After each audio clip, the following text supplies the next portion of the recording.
Você já deve ter ouvido falar da polêmica que existe sobre a data de criação dos tribunais de contas do Brasil. Existem os que defendem que essa data deveria ser o dia 7 de novembro de 1896 e outros que entendem que deve ser no dia 17 de janeiro. Nós nos filiamos à ideia de que deve ser dia 17 de janeiro, que é o dia que começou a funcionar os tribunais de contas, o Tribunal de Contas da União. O Tribunal de Contas da União nasceu integrado por 5 ministros, sendo que um deles representava o Ministério Público.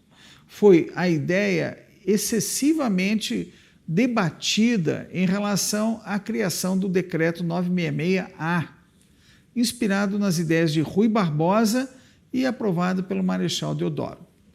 Por que o dia 17 de janeiro também é comemorado? Porque nessa data o ministro da Fazenda, Ser Zedelo Correia, veio estabelecer o começo, o funcionamento, o primeiro dia de funcionamento mesmo do Tribunal de Contas, 3 anos depois.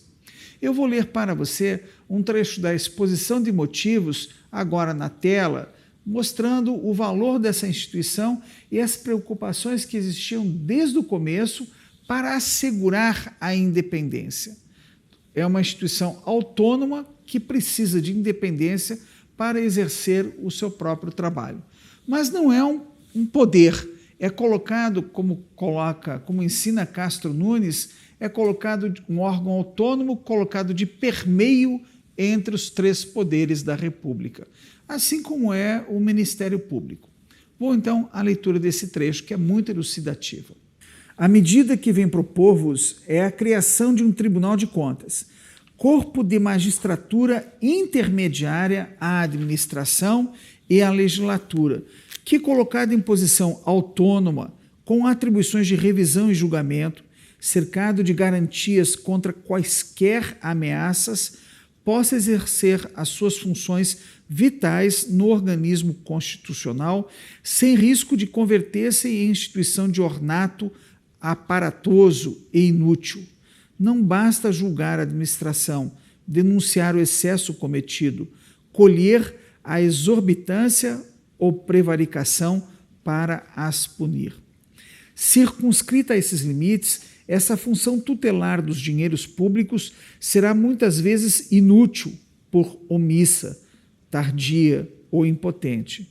Convém levantar entre o poder que autoriza periodicamente a despesa e o poder que cotidianamente a executa um mediador independente, auxiliar de um e do outro, que, comunicando com a legislatura e intervindo na administração, seja não só o vigia, como a mão forte da primeira sobre a segunda, obstando a perpetuação das infrações orçamentárias por um veto oportuno aos atos do Executivo que, direta ou indiretamente, próxima ou remotamente, discrepem da linha rigorosa das leis de finanças. Como você verifica, existia a previsão de vetar a despesa, ou seja, o ordenador de despesa praticava um ato que tinha, antes do pagamento, de receber um carimbo do Tribunal de Contas. E o Tribunal de Contas poderia vetar. Era o sistema do registro prévio. E o registro prévio só caiu no Brasil com a Constituição de 46.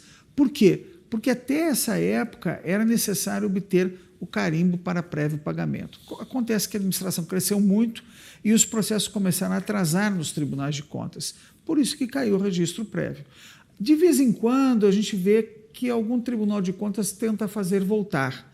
Por exemplo, um tribunal de contas passou a exigir que todos os editais de licitação fossem previamente submetidos ao Tribunal de Contas.